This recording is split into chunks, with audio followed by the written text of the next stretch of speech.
Welcome मेरे बच्चों। आज हम लोग विशेषण विशेष्य का आखिरी सोपान जो शेष बचा था, विशेषणों की रचना, उस पर चर्चा करते हुए विशेषण से संबंधित कुछ प्रश्नों का अभ्यास आज के इस वीडियो में हम डालने की कोशिश करेंगे। तो आइए हम लोग जो विशेषण का एक चैप्टर शेष बचा हुआ है, ठीक है, वो है विशेषण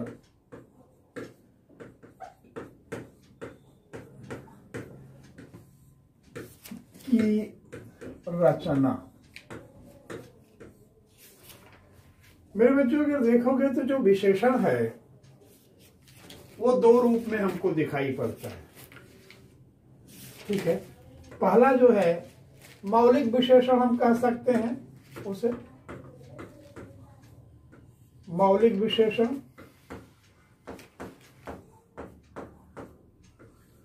और दूसरा जो है वो है प्रायोजित विशेषण। प्रायोजित विशेषण ये क्या होता है मेरे बच्चों? जब कोई संज्ञा, सर्वनाम या क्रिया या अव्यय के शब्द हमारे वाक्य में विशेषण का कार्य करने लगते हैं तो संज्ञा, लेकिन वो कार्य करने लगते हैं किसका? विशेषण का। तो हम उन्हें प्रायोजित विशेषण या व्युत्पन्न विशेषण के नाम से जानते हैं। ये जो व्युत्पन्न विशेषण है ये आपके संज्ञा से,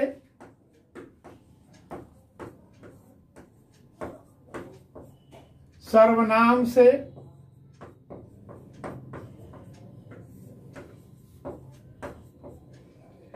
क्रिया से,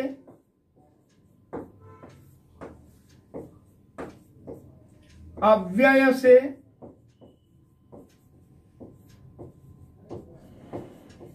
इन चार से तो बनते ही बनते हैं। हम कुछ विशेषणों को उपसर्ग और प्रत्ययों से बना देते हैं।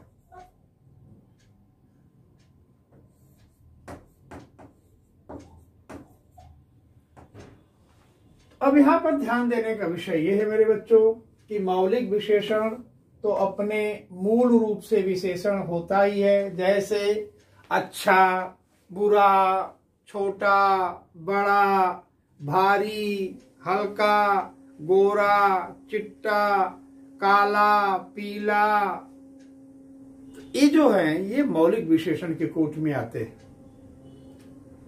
लेकिन इनके अलावा जब हम संज्ञा से, सर्वनाम, क्रिया, विशेष, क्रिया, अव्यय और उपसर्ग तथा प्रत्ययों के माध्यम से इसका निर्माण करने लगते हैं विशेषणों का, तो उन्हें हम प्रायोजित विशेषण या व्युत्पन्न विशेषण के नाम से जानते हैं। यहां अगर गौर करें तो अब हम इनका संज्ञा से कैसे बनते हैं या सर्वनाम से कैसे बनते हैं, इन पर हम आपको चर्चा करना शुरू करता हूं। यहां पर मैं एक नंबर डाल रहा हूं, संज्ञा से विशेषण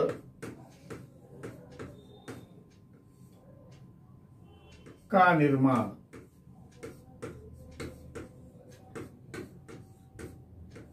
अब अगर आप गौर से देखेंगे तो संज्ञा से विशेषण का निर्माण हम कैसे करते हैं। अब यहां पर मैं उसको लिख रहा हूं, एक बार जरा ध्यान दीजिएगा।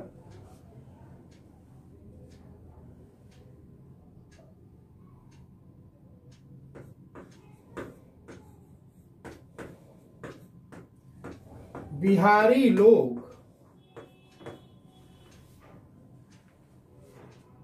जितने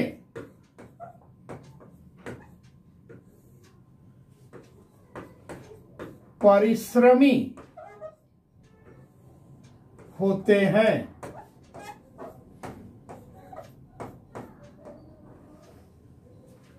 उतने ही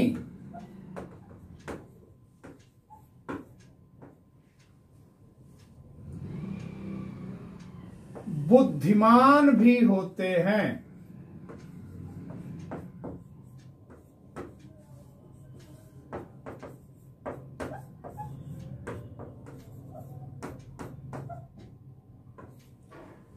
अब देखो मेरे मित्र, यहां पर बिहार संज्ञा है, लेकिन ये बिहारी बन करके क्या बन गया? सर्वनाम। बिहारी लोग हो गए। लोग कौन है? बिहारी हैं। उसी तरह से बंबई से बंबईया, नागपुर से नागपुरिया, गुजरात से गुजराती। तो जो भी संज्ञाएं हैं, उन संज्ञाओं से जब हम किसी प्रकार का अपने वाक्य में विशेषण बना देते हैं तो वह विशेषण जो है प्रायोजित विशेषण या व्युत्पन्न विशेषण कहलाता है। इसी तरह से अगर हम दूसरा आपके सामने रख रहे हैं, सर्वनाम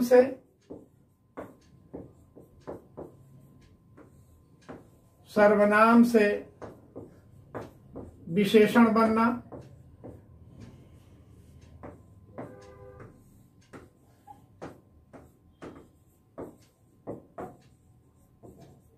सर्वनाम से विशेषण का उद्भव। तो यहां पर देखोगे तो जैसे आप क्या हो जाएगा? आपसी,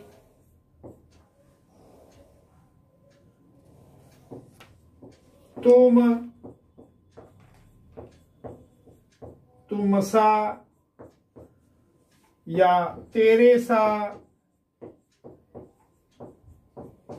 या तुझसा,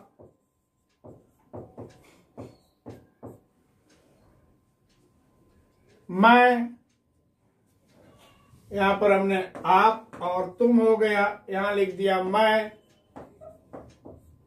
तो क्या हो गया? मुझसा या मेरे सा। अगर मैं वह लिख रहा हूं तो उस सा या उन सा। तो आप यहां सर्वनाम को देख रहे हैं। सर्वनाम भी विशेषण में परिवर्तित हुआ। आप सर्वनाम है, आपसी विशेषण है। तुम सर्वनाम है, तुम सा, तेरे सा, तुझ सा, ये विशेषण का कार्य करेगा। मैं सर्वनाम, ठीक, ये हो गया मुझ सा या मेरे सा, वह भी सर्वनाम है, उस सा या उन सा। तो यहां हमने देखा कि मूल विशेषण के अलावा अन्य पद भी विशेषण का कार्य करते हैं। ये हमारे वाक्य के निर्माण में भाषाई प्रयोजन हेतु प्रयुक्त किए जाते हैं। ऐसे प्रयोजनार्थ अन्य पदों से बनाए गए विशेषण व्युत्पन्न या प्रायोजित विशेषण कहलाते हैं। अब इसी क्रम में हम आपको एक और ये दे रहे हैं,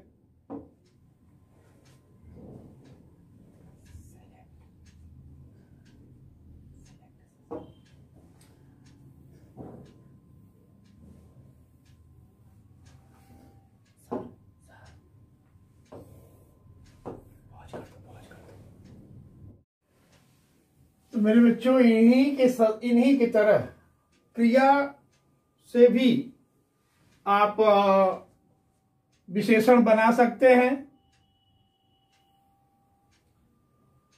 और जब क्रिया से विशेषण बन जाता है, जैसे यहां पर हम तीसरा पॉइंट आपको दे रहे हैं, क्रिया से विशेषण निर्माण, यानी क्रिया भी विशेषण की तरह प्रयोग की जा सकती है। जैसे मान लो कि मैंने यहां लिखा चालाना। चलना से क्या हो जाएगा? चालू, चालाक, ठीक। तो चलना से आपने देखा कि चालू भी हो गया, चालाक भी हो गया। पढ़ना, हम अगर यहां पर लिखें पढ़ना, तो हमने यहां लिखा पढ़ाकू या पढ़वैया, तो खैर वो बन जाएगा, कर्ता बन जाएगा। पढ़ाकू या पढ़ोर, पढ़ाकू या पढ़ोर यानी पढ़ने वाला, बहुत ज्यादा पढ़ने वाला, या पढ़ाकू। इस तरह से क्रिया से भी बना। मैं अगर यहीं पर लिखूं हंसना, हंसना क्रिया है। हंसोड़ या हंसमुख, हंसोड़ या हंसमुख, तो ये भी क्रिया से क्या बन गया, आपका विशेषण बन गया। बेचना से अगर यहां देखा जाए, तो हम अगर बेचने की बात करें मेरे बच्चों, तो बेचना से भी आप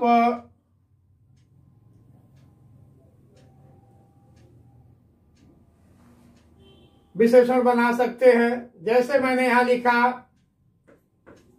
बेचना, तो अब ये बेचना जो है क्रिया है, लेकिन अगर हमने यहां लिख दिया बिकाऊ, तो क्या हो गया? बेचना क्रिया से अगर हमने यहां पर बिकाऊ लिख दिया तो विशेषण बन गया।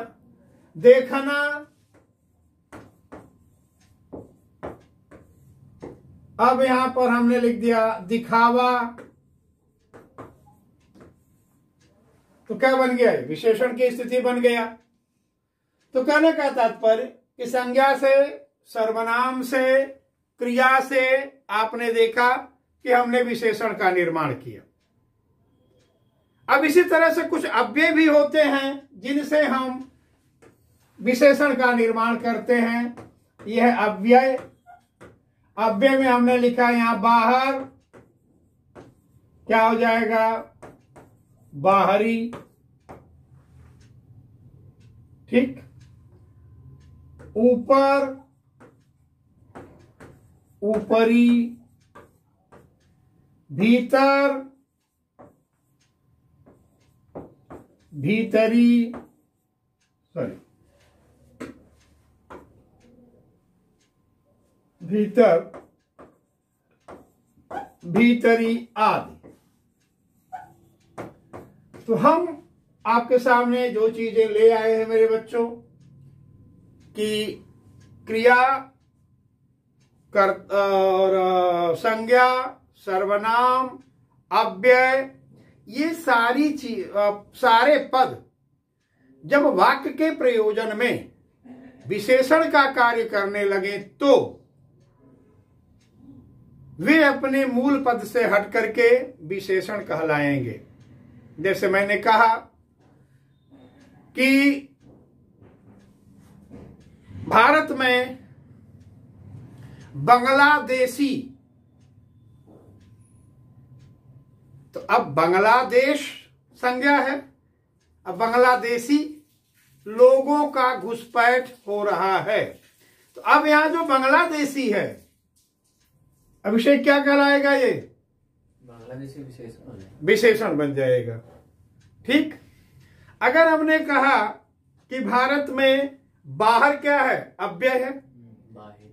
और हमने कहा कि भारत में बाहरी लोगों की जनसंख्या अधिक अनुपात में दिखाई पड़ने लगी है। अब यहां बाहरी क्या हो गया? या विशेषण हो गया, जबकि मूल रूप से क्या है? अव्यय है, ठीक है ना।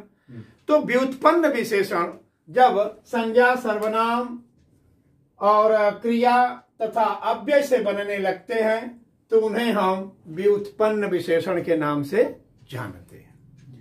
मेरे बच्चों, विशेषण के सारे पार्ट्स, एक एक बिंदु को हमने आप लोगों के सामने परिभाषित किया है, प्रस्तुत किया है। अभ्यास करना मेरे बच्चों आपका कर्तव्य है। कंसेप्ट समझा देना हमारा धर्म था। हमने आपको सारे कंसेप्ट समझा दिए। हम यहाँ केवल वीडियो नहीं बना रहे हैं कि 100, 50, 200 क्वेश्चन सॉल्व करा दिए जी वीडियो बन गए। तो हम सॉल्व कराए ना, आपने तो सॉल्व किया नहीं।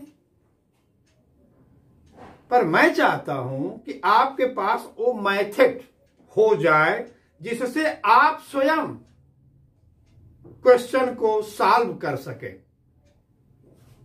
आपके पास स्वयं इतना विवेक हो जाए, उन कंसेप्टों का इतना ज्ञान हो जाए कि तत्संबंधी विषयों की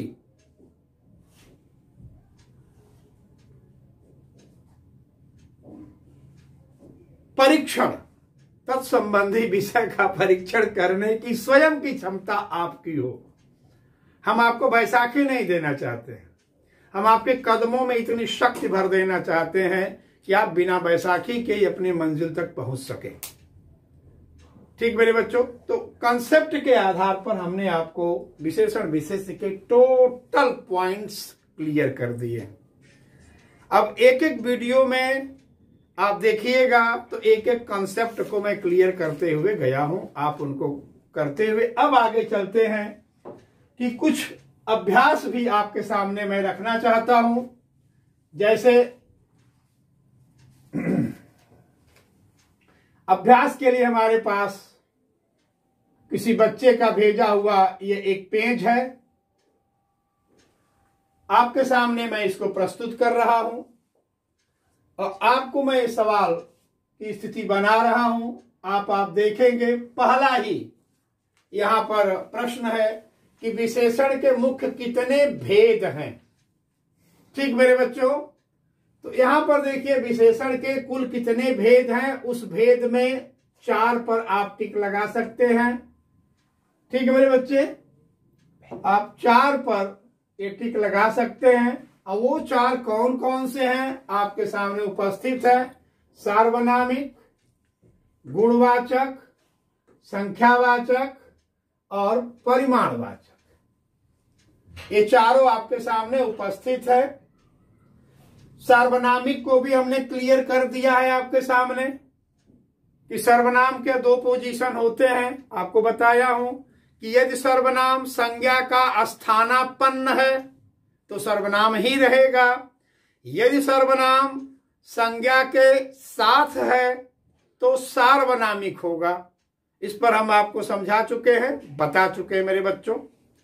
ठीक है, तो ये इसका आंसर है। ये पूछा गया है 2018 में, हम इसको बखूबी आपको समझा चुके हैं।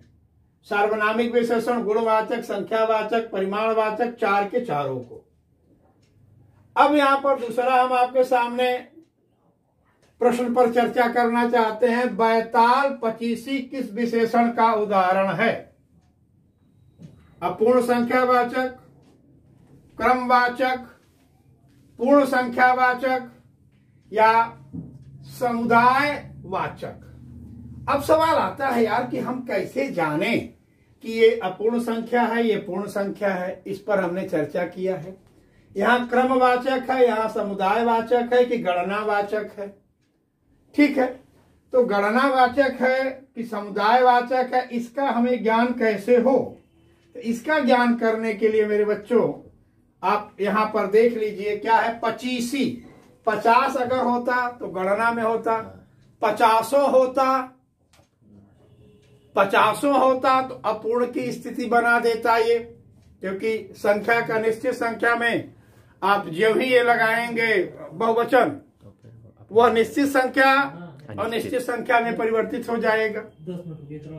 ठीक है, क्रमवाचक भी नहीं है क्योंकि यहाँ क्रम नहीं दिखा रहा है, बल्कि यहाँ क्या दिखा रहा है आपको, समुदाय दिखा रहा है। बैताल पचीसी ये समुदाय को बोध कर रहा है, तो अतः आप यहाँ पर बड़े आराम से समुदायवाचक विशेषण पर टिक लगा देंगे, कोई दिक्कत नहीं है। ऋषि संज्ञा शब्द से विशेषण शब्द क्या बनेगा। ऋषि संज्ञा शब्द से विशेषण शब्द क्या बनेगा, तो ऋषि से बनेगा आर्ष। अब यहां पर आता है ऋषिकल्प क्यों नहीं होगा, ऋषिवत क्यों नहीं होगा, ऋषितुल्य क्यों नहीं होगा। तो ऋषिकल्प का मतलब होता है ऋषि का परिवर्तन, ऋषिवत का मतलब होता है ऋषि के समान, और यहाँ ऋषितुल्य का मतलब भी वही होता है जी, जो रिश्वत का, यानी आप ऋषिवत, ऋषि से युक्त, मिला हुआ, जुड़ा हुआ, यहाँ ऋषितुल्य, ऋषि के समान, लेकिन इसका विशेषण आर्ष बनेगा।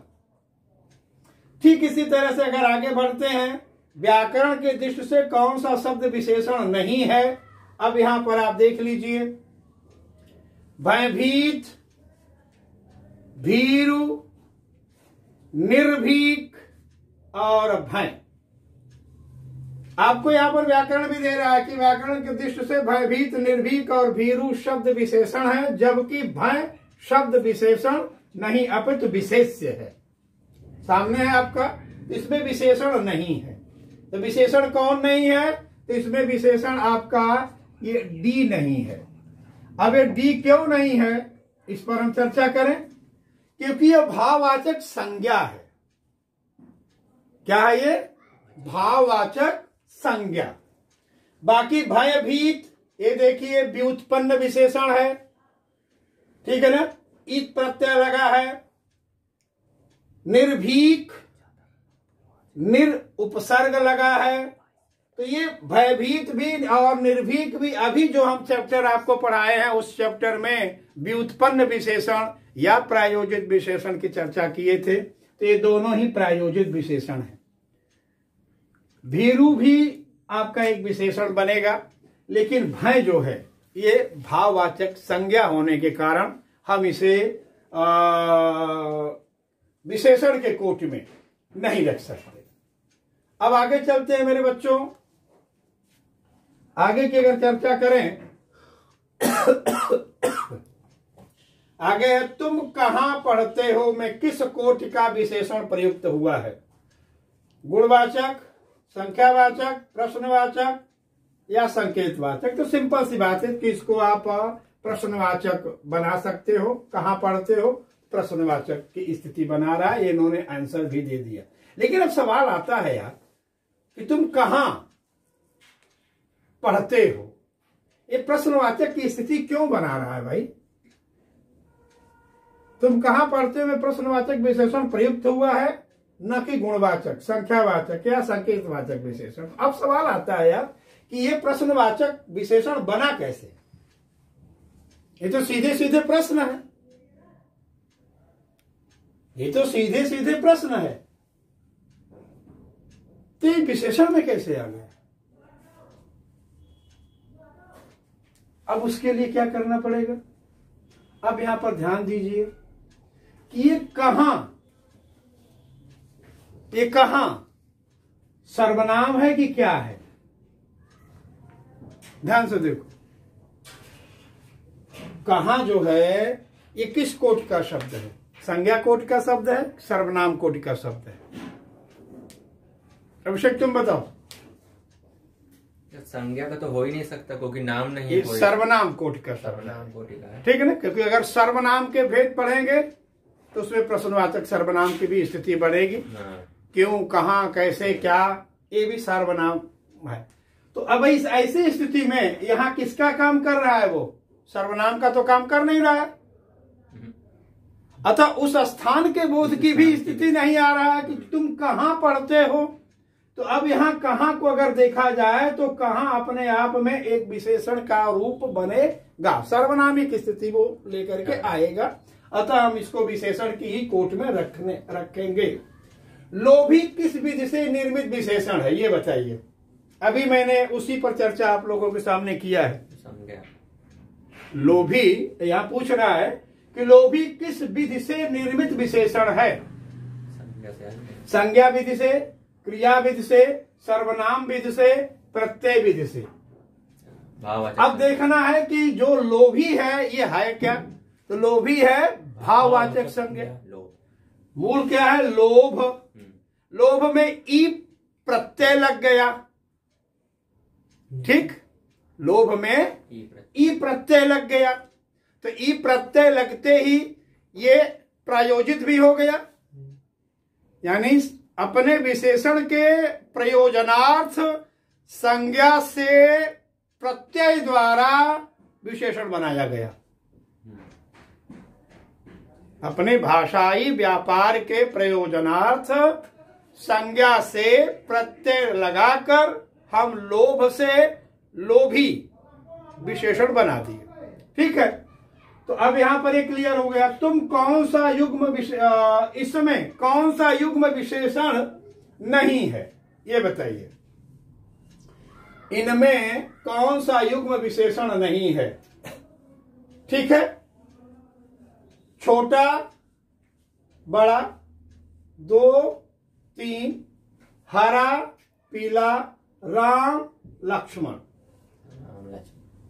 अब देखिए, छोटा बड़ा 2 3 4 संख्यावाचक विशेषण में आ जाएगा। हरा पीला जो गुणवाचक विशेषण का रूप रंग आया था, नीला पीला काला सफेद भूरा धुंधला मटमैला आदि। ठीक है, तो उसमें चला गया। लेकिन राम और लक्ष्मण ये दोनों के दोनों क्या है? संज्ञा है। ये दोनों स्पष्ट रूप से क्या है? संज्ञा है। ये क्या है? छोटा बड़ा गुणवाचक विशेषण। 2 3 क्या है? ये संख्या का निश्चित संख्यावाचक में आ जाएगा। हरा पीला क्या है? ये भी गुणवाचक हो जाएगा। लेकिन राम लक्ष्मण क्या है? ये संज्ञा के शब्द हैं। ठीक है, अतः राम लक्ष्मण जो है वो यहां पर क्या बोलेंगे उसको? विशेषण नहीं है।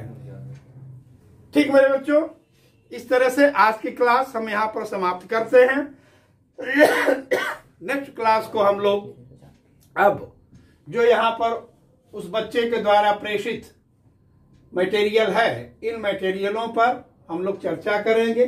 कुछ इंपॉर्टेंट्स होंगे जिनको हम टिक लगवाएंगे कि मेरे बच्चे इनको विशेष तौर से देखने की आप लोग कोशिश कीजिएगा। ठीक है, तो आज की क्लास हम यहीं पर समाप्त कर रहे हैं। फिर अगले क्लास में हम लोग मिलते हैं। तब तक के लिए मेरे बच्चों बहुत बहुत धन्यवाद। ओके।